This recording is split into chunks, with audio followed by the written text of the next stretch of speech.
Recording in progress. Welcome back to my channel, you guys. I'm going to be doing a reaction to spiraling dad left kids in snow during hike from health indictment. Than $60,000 for a Utah father who'd gotten stranded on a mountainside with his 3 young children during a bad storm. But that GoFundMe page is now gone, and that dad is facing child torture charges after investigators allege they discovered he intentionally put his children in harm's way on a dangerous hike, likely traumatizing them for the rest of their lives. This hike was a hard hike. This is not an easy hike. This is a one that even as trained professionals, they suffered injury trying to respond to it. And you will not believe the horror these kids went through. The disturbing details are all laid out in a brand new indictment, and we are taking you through it all right now. Welcome to Sidebar, presented by Law and Crime. I'm Jesse Weber. All right, I got to talk about this real quick because it affects millions of Americans. Open enrollment is happening again, where you compare the exploitative premiums and the fine print of health insurance. It is chaos. It really is. Well, here's the good news. Crowd Health is different, okay? Because its members fund each other's bills directly. That's right. If something big happens, you pay the first $500 and the crowd funds the rest. They have a track record of handling major events, including bills over $1 million, giving you that confidence that you need. Plus, you get access to low-cost prescriptions, testing, high-quality doctors, and with ACA subsidies possibly expiring, premiums are going to skyrocket. And so far, members have saved over $40 million. So this open enrollment, take your power back. Join Crowd Health to get started today for $99 for your first 3 months using code SIDEBAR at joincrowdhealth.com. Crowd Health, it's not insurance, can opt out, but this is how we win. Joincrowdhealth.com. Are we going to freeze to death, Daddy? That's what a little girl can be heard asking her father in a video recovered from his phone after he allegedly took his 3 young children on an extremely difficult hike up the side of a mountain before eventually abandoning them in the freezing rain, hail, and snow. This is a new set of allegations that we need to... Him taking them on a hike is actually not an issue. The issue is like what type of hike. And honestly, it depends on what their ages are. Because if they're like a baby, yeah, don't take them to the hike. Like, honestly, if they're under the age of like 12 for real, you shouldn't even be suggesting taking them on a hike, honestly. You feel me? Like, especially if that's the first time and you feel me, no training, no nothing. That's just my opinion. What y'all think? Like, do y'all think kids in general that's under 18 shouldn't be going on the hikes? I don't know. But from my perspective, I'm saying if they're under 12, and not only that, even if they are, I will say this, even if they are over 12, it shouldn't be no hard stuff. It should just be like some spending time together type of stuff. You feel me? If you want to do the big stuff and all the extra stuff, you do it on your own. Talk about. When Micah Smith and his 3 children went hiking in the Broads Fork Trail area in Utah in October, it seemed like a wholesome family outing. The 31-year-old apparently wanting to show his children the stunning views of Big Cottonwood Canyon outside Salt Lake City. But the excursion quickly turned into the hike from hell, and Smith's children ended up stranded on the mountain trail. And now he is facing criminal charges. Let me take you back to October 11th. Smith reportedly set off for the hiking trail with his 2 sons, a 2-year-old, a 4-year-old, and his 8-year-old daughter. Just remember those ages, 2, 4, 8. When they were later reported missing, the Salt Lake County Sheriff's Office dispatched its search and rescue teams to find them. They searched the area from above in helicopters, eventually locating the family. And according to a police affidavit, search and rescue team members say the children, at least 2 of them, were close to dying because of those conditions, were in a spot so difficult to get to that rescuers almost couldn't reach them. And that location's important. That location's important when we talk about criminal liability here. Not the trail, but off the trail. That's the allegation. Now, because of his alleged actions, deputies arrested Smith on 3 counts of child torture and 3 counts of aggravated child abuse. So 1 charge each for each of his 3 children. Salt Lake County District Attorney Sam Gill spoke about Smith's arrest on November 26th. From the evidence that was also gathered from the investigation, they found out that this was something the children were afraid to do as the storms came in, that the defendant pressed them on into changing conditions, whereby exposing them to the potential harm, which was the physical basis of the charges that occurred. The other part that was really critical to us was not only that the children were afraid, but as was indicated by the older child, that she had to try to do CPR to try to save her brother, and to also to continue to go through that experience where she communicated fear and concern, and they were told to march on. So based on the totality of those circumstances, we had filed the charges that we did, which resulted in 6 felony counts being filed. And again, let me underscore that these are allegations only, and there's a presumption of innocence that applies here. And then you have this indictment that was filed by the district attorney for Salt Lake County that lays out the shocking details of what these 3 young children allegedly went through on that hike, what Smith himself apparently told deputies when they questioned him, and how his own cell phone activity helped further the investigation, which we need to talk about. And the court paperwork offers a scathing rebuke of Smith and his alleged actions. Quote, what seemed like an innocent hike with his 3 children quickly turned into a nightmare when the defendant chose to summit a mountain over the safety of the kids. The defendant, who was supposed to be the protector of his children, was ill-prepared and extremely selfish.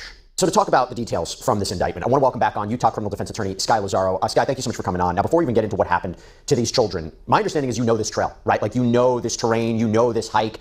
I'm not from there.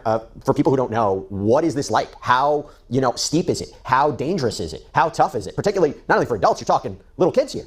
Yeah, we're talking about a 2 and a 4-year-old. And where this trail is located is actually up where Brighton ski.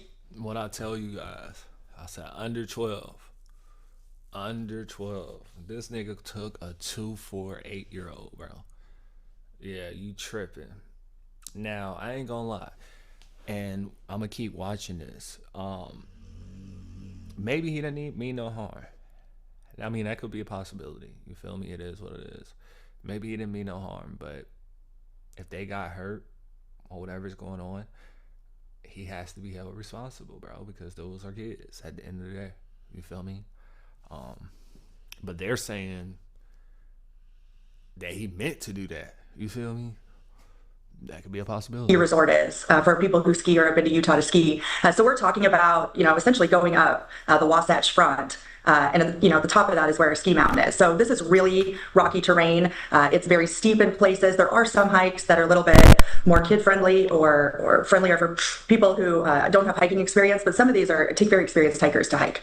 Yeah, so when you heard that a father allegedly took his young children up there, was your first impression, wait a minute, that doesn't sound right. You don't really do that. Is that, you mentioned like there's some trails where you can bring children, but at first glance, does that strike you as strange and not normal? This would not be one of them.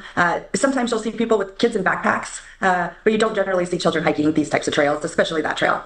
Generally speaking, how are child torture, child abuse cases, how are they prosecuted? How are they defended? How are they different from other criminal cases? We've seen a number of child abuse cases and some that have gotten some national attention, thinking of Ruby Frankie and cases like that. There's also been a change to our child abuse laws because of those types of cases, for cases where it's been prolonged abuse over a period of time, and they've gotten much more severe about those cases. Usually when we look at child abuse or neglect cases, it is, either physical beatings or withholding food, things like that teachers maybe have noticed and turned people in for. This is probably one of the few cases where I've seen it being charged in a case like this where, they were out on a hike. Was it a good decision? No. Should you have taken a child up there? But I haven't seen a child abuse case charged in a case similar to this. I want to dig into this indictment and get a better sense of this. Now, to be clear, Smith is innocent until proven guilty, but in my opinion, it contains arguably really damning and disturbing details. So as we go through this, I'm going to warn everybody, the children who aren't identified by name, they all have nearly the same initials here. And this is incredibly disturbing details, okay? But we have EAS, who is apparently an 8-year-old girl. EZS is the 4-year-old boy, and ES is the 2-year-old little brother. Now, the children's mother and Smith's wife identified in documents as SS was not on the hike, so it was just the father, okay? Now, the trail itself is really difficult. We talked about this. Trail guide blogs and websites, they've described the trail as challenging, consistently uphill, with the U.S. Forest Service saying it has extensive rock faces and rugged terrain and climbs steeply to an overlook. The district attorney said at one point that Smith and his children weren't even on the trail anymore. They were climbing through this thick brush and vegetation. Take a listen. Certainly, the evidence showed that this was, first of all, a hike. This is not recommended for children. It is not a hike that is not recommended for inexperienced people going on. This is a hike that led to, at a certain point, there are no more trails. And as we said, that one of the child talks about, and we had evidence that was presented at screening, that they were going over rocks that were slipping. They were having to grab onto vegetation as they were trying to hike, as they were further going up. So the hike itself is not an easy one. And as we stated in our probable cause statement, that experienced hikers from search and rescue themselves were injured in the process of trying to do it. They talked about how the ground was shifting, how they had to grab onto different vegetation. And so this was, on its inception, not an easy hike that you would take a child upon. Now, when the father and children were reported as overdue hikers, the search and rescue teams, they set on the ground and in the air. And according to the indictment, it reads, search and rescue team members encountered Smith on the trail and noted that Smith was behaving oddly and did not appear to be concerned about the children. Smith also told SAR team members that one of his children was dead. So it's incredibly jarring information to apparently be hearing as you're just starting your search for missing children. Thankfully, it wasn't true. The indictment continues. Members of the SAR team, Deputy Franchow and Trooper Haney, deployed via helicopter and located EAS standing alongside a boulder with a few sticks stacked against it and were hoisted to their location. They noted that the children were not wearing much clothing, stating that ES was under EZS and EZS was mostly exposed, unconscious, and appeared lifeless. Now, those deputies reported they couldn't even find a pulse on EZS. Again, this 4-year-old, so he was taken to the hospital first. As far as we know, he's still there now. The details provided about his condition, they are just absolutely heartbreaking. According to first responders, they had to do CPR on EZS for 25 minutes to keep him alive. His body temperature was a shocking 62.6 degrees Fahrenheit. The indictment states that this 4-year-old suffered a stroke and had to have a portion of his skull removed and a drain put in. It is awful. It is awful. Now, Sky, those injuries suffered by just one of those children, allegedly because of his own father's careless behavior. Let me start there. Is this a case, and we'll get into more details, where you could say a father was trying to do the right thing, take them out on an excursion, have them have a great experience, and the weather was unforeseeable. There was, this was just a tragic consequence. It's not bad parenting. It's not. Even if it was bad weather, nigga, you should have checked it, especially doing up on those mountains, bro. Like, especially that. You feel me? Like, maybe it's bad parenting, but it's not child torture. It's not child abuse. Or when you look at those injuries and you think about the father taking him to that location, he's, we say it in the law, strict liability, right? There's no excuse. There's nothing. If these injuries are sustained, you're guilty. Not exactly the case, right? But talk to me about this idea of, is a lapse in parenting, a lapse in judgment, is that a defense here? Or you look at these injuries, there's no excuse? I think these injuries are pretty bad. I think there's always cases across the country where, like you said, people get caught up in situations that were unforeseeable. The weather changed, people get lost in the woods, people get lost on hikes, and it's an accident. I think this, even if you look at it under like a reckless mens rea, giving this guy the benefit of every doubt that he didn't mean for any of this to happen, going out on a trail like this, what happened is not an unforeseen circumstance. This wasn't like the weather turned and we got lost. He had no business being on that trail with these children. Now, in defending that case, maybe he's not from, is he from Utah? Does he know? The problem is yes, in this case.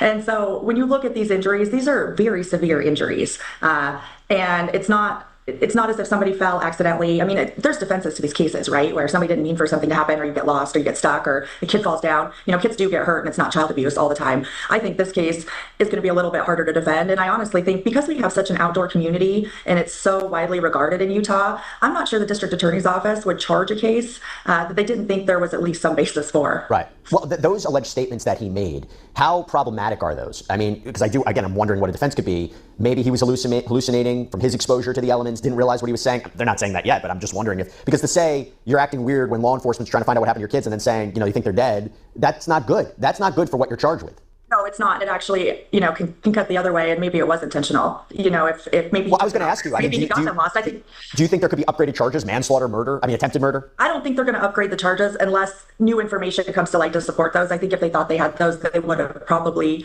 charged them early on. Now, that doesn't mean as the investigation unfolds, and maybe they don't learn more I know we have some text messages, but if they get more into his phone and see some stuff in the past where, could this have been an unfortunate circumstance where he took the kids up there and was going to leave them? I don't know. Let's hope not, right? Let's hope this was at best just a really bad decision. And maybe, looking at it from the defense side, sure, those statements could have been, he was dehydrated, he had been exposed to the elements, he'd been out there as well. And so he wasn't in his right frame of mind at the time he was speaking. I think defenses are tough until you can look at everything and kind of get your mind wrapped around what's out there. So let me get into why that's going to be really difficult for him. So EAS, this 8-year-old girl, allegedly provided a ton of information to authorities about what had happened over the last 24 hours or so. I'm going to read from the indictment. Quote, EAS reported that on the day of the hike, they got snacks. She said Smith told her it was going to be a 9-mile hike and a 9-hour hike, but wasn't sure which. EAS described that she was tired at the beginning of the hike and ate the snacks they were supposed to save. EAS said they climbed about 2 miles from the top and they had to climb rocks and grab onto bushes. EAS said near the top, the clouds started to come in, and she suggested to Smith that they should go, but he shook his head no and said, this is a once-in-a-lifetime thing. EAS said she again expressed to Smith that they should really go and that she was getting scared. EAS said Smith told her, you shall not pass, and then the storm came in really quickly and described that it was snowing, hailing, and raining. She said she was worried about not living, but Smith told her that they were okay. EAS described that it was a really hard night and she was freezing cold. She described that she had to keep EAS warm and Smith had to keep ES warm. EAS described that their teeth were chattering and their clothes were wet. Now, Sky, it's one thing to say, how do you interview a child victim? How do investigators or interviewers determine which parts of the story are credible? Look at the injuries. I mean, it seems to me that this account, which is instrumental in these charges and potentially going to be instrumental if this child has to testify at a trial against their father, they're backed up by the injuries, no?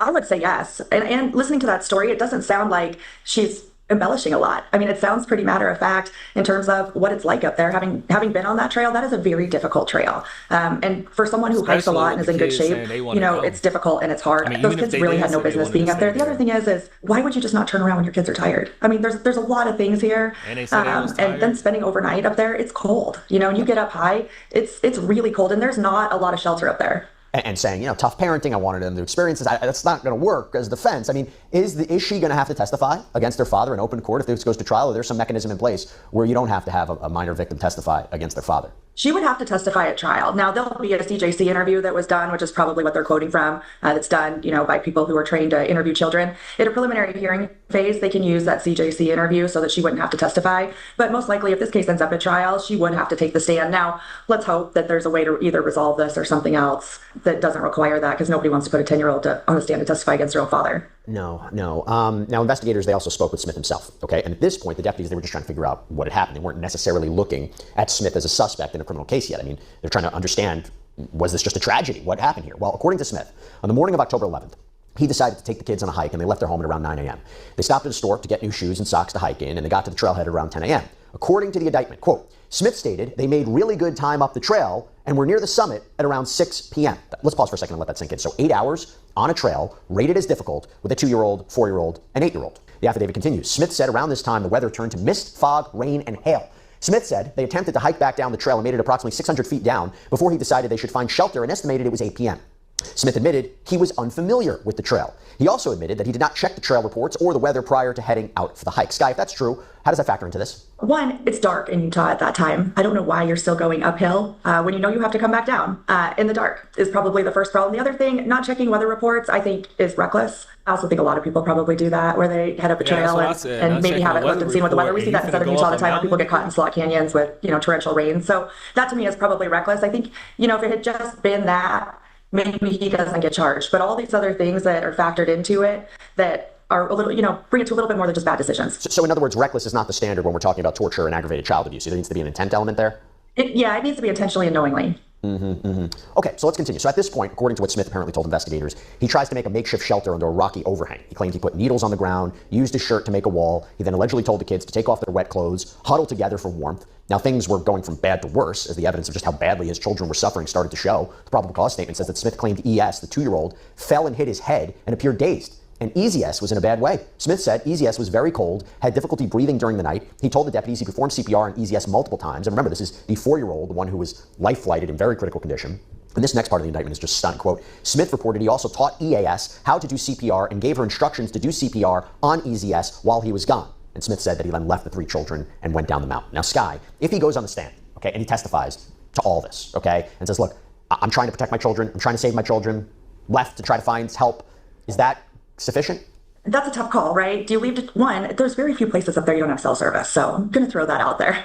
Okay, that's fair. That's fair. Maybe he did it where he was. That's fine. But a lot of those hikes, your phone will work pretty well. The leaving is really like what separates this case from a sheer tragedy. Yeah. And I'll get into more of the cell phone. Yeah, I think the leaving is hard. I think, if you've been in an emergency situation out in the wilderness, there is always the, do I try to get this person, can I safely try to get this person out of here? Or is it better, to leave them where they are because of their injuries and get help as quickly as I can? I think that's always the dilemma. Anybody in a situation where something bad happens, that's not intentional, that's not criminal, that's just an accident, right? That's always the question. But I don't know that leaving 3 kids behind on that trail where you can probably safely try to get them out is a very good idea. Especially, we're talking about the 10-year-old is a problem. The 4-year-old's a problem, but we're also talking about, I believe, wasn't one of them 2? Yeah, you're leaving a 2-year-old unsupervised with a 4-year-old who's injured and a 10-year-old who's trying to do CPR. There's some big problems with this case, I think. Yeah, and by the way, so during interviews after that, Smith was Mirandized, but apparently stuck to pretty much the same version of the story. He reportedly confirmed that after ES fell and hit his head, stopped breathing multiple times during the night. Smith said he believes he did CPR on EZS for a large portion of the night, about every 5 minutes. So the question is, why didn't he turn back and head for safety as soon as there was an indication of the coming storm? Well, here's what Smith reportedly told investigators. Quote, Smith admitted that he considered turning around to the weather when they were close to the peak, but he wanted to finish the hike before turning around. Smith also said that the kids asked to go home, but he thought they would be okay and continued hiking. Smith said that EZS, EAS, and ES complained about the hike through most of the hike, and he managed the complaints by taking breaks, giving encouragement, and playing games with them. Smith said they watched the weather come in, and he sent photos to his wife SS, who suggested they start hiking down the mountain. However, Smith reported that he was comfortable hiking in the dark without a light. Quote, law enforcement noted that the hike Smith took, EZS, EAS, and ES on, was nearly 9 miles, rated hard, not recommended for beginner hikers or children.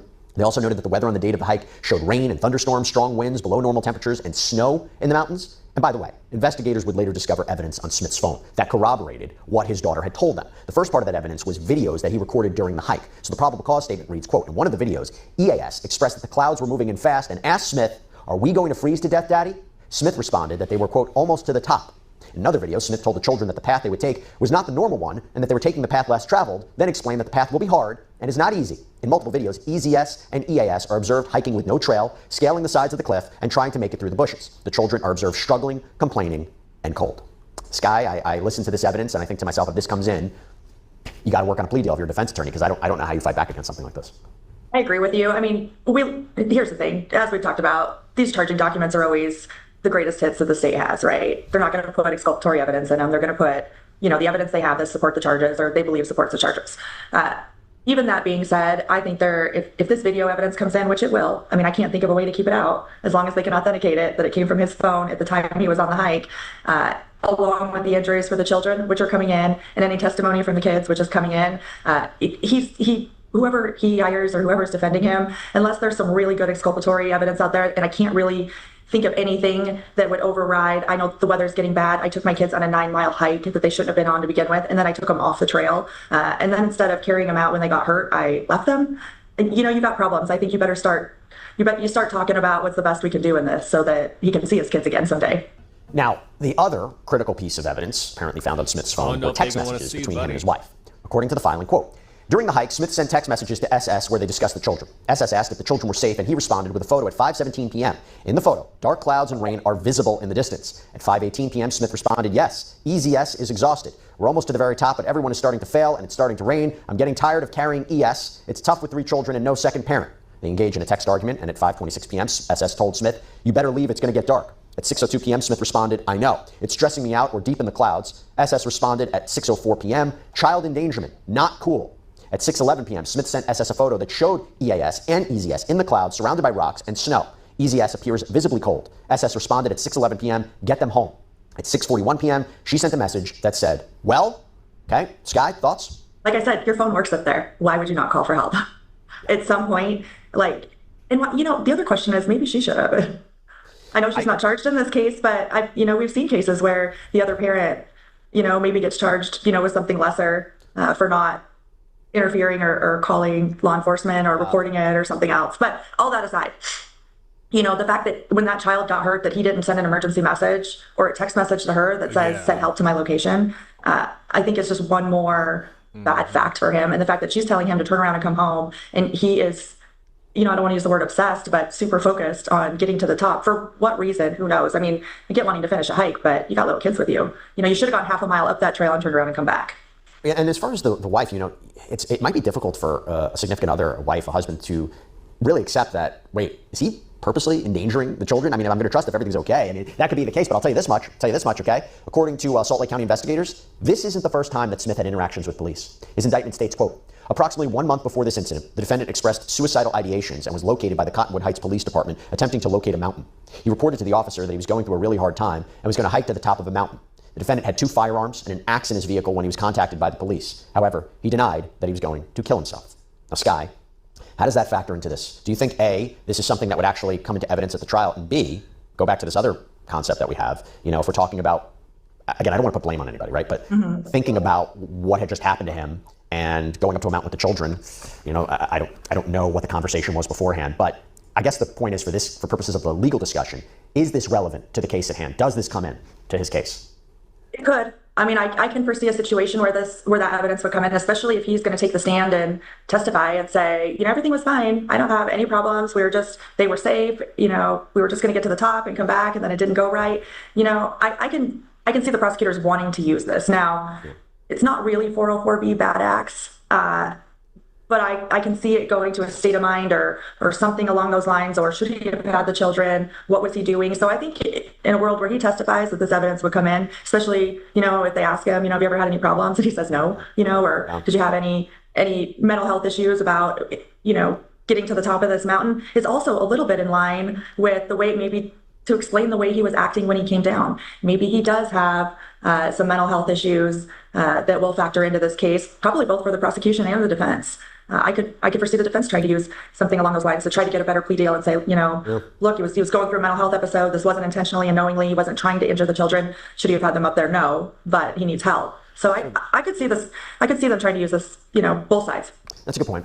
I should mention there's another bizarre detail too. So Smith is also accused of going to see his 4-year-old son at the hospital and messing with the equipment that's helping to keep him alive. Yeah, the indictment says on November 10th, 2025, the defendant was trespassed from Primary Children's Hospital for interfering with EZS's care and tampering with equipment. He was arrested for domestic violence in connection with that alleged stunt. Sky, I don't even know what to make of that, but I imagine that has more of a chance of coming into this case than maybe what he was up to before the hike. The state's going to show is that, or going to try to show, is that, he created the situation where the children were injured, and that's how you get to child abuse. Yeah. And so what he did after, I think, becomes relevant as to, what his, you don't have to prove motive, but what his state of mind was, or what he was thinking when he went up that trail. If I'm the defense, I'm really hoping at this point that there is some sort of mental health problem that you can lean on a little bit to explain this type of behavior, because otherwise it really looks like you're trying to intentionally harm or kill your children. So when news of the family's rescue first made headlines back in October, there was a groundswell of support for Smith, okay? That was before the allegations of what happened on the mountain were made public. And according to the Salt Lake Tribune, there was a GoFundMe that was started by a man identifying himself as Smith's brother, raised more than $60,000 for the family before it was taken down. The Tribune says that the GoFundMe page had stated that Smith, quote, bravely sacrificed himself for his children. Reportedly wrote, Micah is a good dad who loves his kids and loves taking them on adventures. Unfortunately, tragedy struck this time around. Now, it's unclear what happened to the money raised. Now the page has been taken down, but clearly there has been a change in the narrative and understanding about what may have happened to these kids. The online court docket doesn't show when Smith will be in court next, but for now, he is being held, our understanding, without bail at the Salt Lake County Jail. And at last check, at least 2 of his 3 children remain hospitalized. We are sending our best wishes and well wishes to them and a speedy recovery. My gosh, this is awful. Sky Lazaro, thank you so much for taking the time. Really appreciate it. Yeah, thanks for having me. And that's all we have for you right now here on Sidebar, everybody. Thank you so much for joining us. Yeah, that's crazy though, man. I don't know how to judge this one, because it's like he could have still meant no harm. But when him being pushy though, because the kids said they was tired, you got them helping each other, I still feel like he should be prosecuted for sure. Like, what y'all think? Comment below, let me know. But yeah, I do, because that's real child endangerment. Like, you feel me? Like, nah, I feel like he should get trial for the max with this situation. That's just what I feel like. Y'all let me know what y'all feel like. Besides that, I dropped a new song, a new single called Used to Be My HOE. Y'all can go stream that now on all music platforms. Like, comment, and subscribe. Check the link in my description. I'm out. It's my motherfucking time. It's my motherfucking time. Don't you see me right now, baby girl? I'm on the grind. I ain't really got no time to waste time. Baby, I'ma shine. I'ma shine. I'ma shine. I'ma shine.